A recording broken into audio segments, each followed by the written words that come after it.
Comme on l'a vu, l'atome d'azote des molécules d'amine comporte un double libre. Ce double libre confère aux molécules d'amine des propriétés basiques.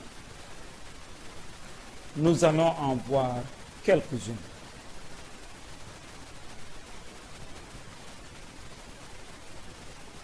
Propriétés basiques des amines.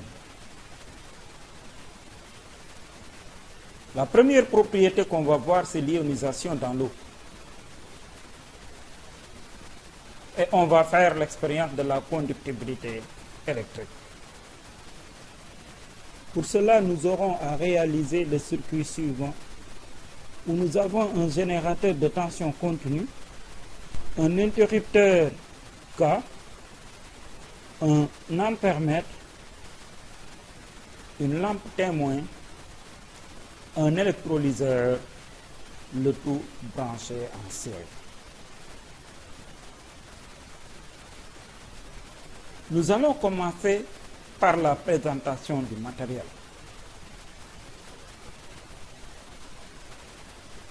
Pour réaliser cette expérience, nous aurons besoin d'un générateur. Le générateur dont nous disposons a un double avantage. Il affiche la tension entre ces bornes et en même temps nous donne l'intensité du courant qui débute. Comme le circuit est un circuit série, nous n'avons pas besoin d'utiliser un ampèremètre dans ce circuit, car le générateur affiche la valeur de l'intensité du courant qu'il débute dans ce cadre. Nous avons ici la lampe témoin. L'intensité du courant débité par le générateur est lue sur le cadran du générateur aurait pu suffire. Mais pour confirmer le passage du courant, nous mettons dans le circuit une lampe témoin qui va attester du passage du courant lorsqu'elle sera allumée et non passage du courant si elle est éteinte. Là, nous avons l'électrolyseur.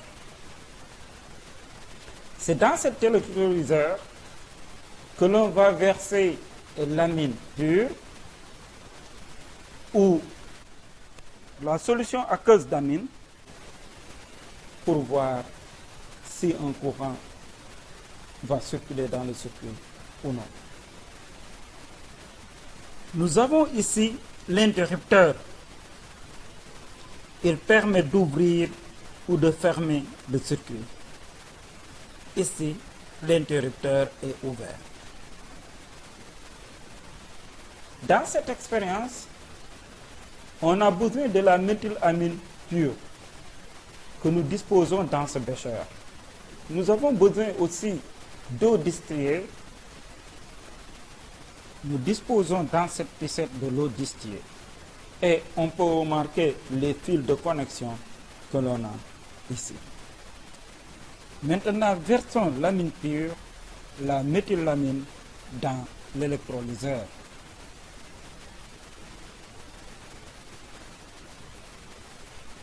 Mettons en fonctionnement le générateur, puis fermons le circuit.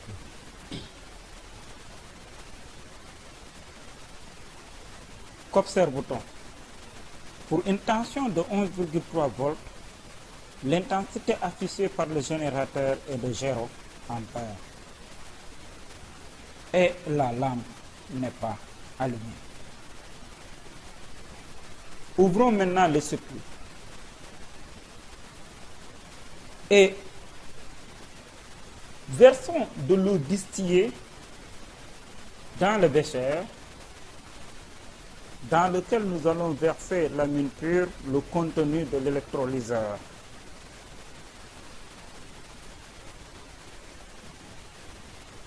Nous obtenons ainsi une solution aqueuse d'amine.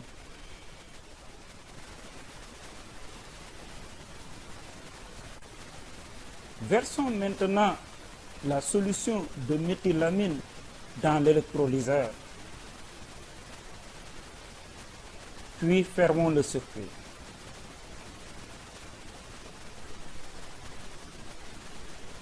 Qu'observe-t-on?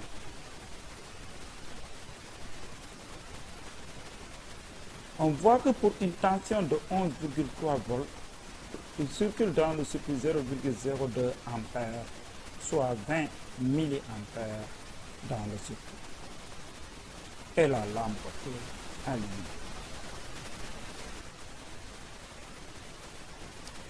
Cette expérience que l'on vient de réaliser, ionisation dans l'eau des amines, nous a montré que l'amine pure ne conduit pas le courant électrique, tandis qu'une solution aqueuse d'amine, un mélange d'amine et de l'eau, conduit le courant électrique. Nous pouvons alors tirer les conclusions suivantes. L'amine pure est moléculaire. La solution aqueuse d'amine conduit le courant électrique. C'est une solution ionique. Elle contient des ions. Une mesure du pH montre qu'elle contient des ions hydroxydes. On peut montrer qu'elle contient également les ions méthylammonium. Nous allons donner une interprétation de ces faits expérimentaux. Interprétation. Pour cela, nous allons écrire la molécule d'amine en faisant apparaître le double livre dont on a parlé plus tôt sur l'atome d'azote. Nous savons que la molécule d'eau, la liaison HO est polarisée. Ce qui fait qu'il apparaît ici un déficit de charge au niveau des hydrogènes delta plus et un excès de charge négative au niveau de l'oxygène de delta moins. Alors le double libre va établir une liaison dative avec l'hydrogène et arracher ainsi un proton H+ de l'eau, et nous avons la formation de l'ion méthylammonium et de l'ion hydroxyde. La présence des ions hydroxydes dans la solution de méthylamine peut être mise en évidence par la mesure du pH de la solution. Nous pouvons traduire ceci par une équation, l'équation de la réaction suivante. La méthanamine réagit avec l'eau pour donner l'ion méthylammonium et l'ion hydroxyde. On peut montrer que la réaction est limitée par la réaction inverse. On peut alors généraliser, généralisation.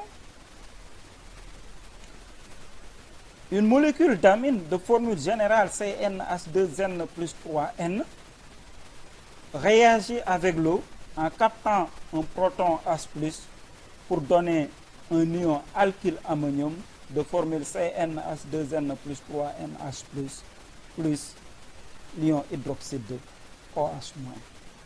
Nous remarquons que l'amine dans l'eau donne l'ion hydroxyde OH-, qui comporte toutes les propriétés basiques.